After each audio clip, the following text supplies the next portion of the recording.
Golan from Pardesana asks, I studied the wisdom of Kabbalah through the Kabbalah channel, and I'm planning to come to the Zohar Congress in Tel Aviv.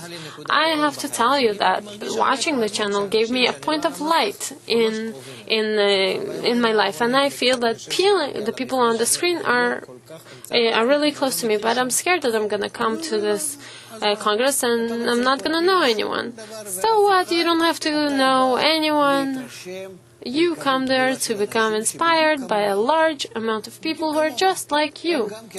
They also would not come to the same event to get to know other people. We talked about the ego today, which pushes us away from each other. Why?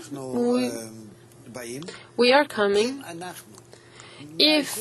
Why are we coming? If above all of the fears and rejections, if we sit together and think about an inner unity, not in laughing or talking or showing a smile to someone, no. In the internality, in my internality, that I have a desire for spirituality, by connecting to such a large amount of people in the same goal, then I can feel the spirituality. This is why I come. I come to be inspired by this.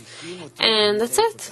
And the others, they need me, and I need him. Actually, I think that Golan's afraid of being alone. He's not going to be left alone. He's not going to feel it. As soon as you go inside, there isn't a feeling that you're alone. Right away, you feel together. Why? Because the overall goal that we are all directed to, it connects us all together.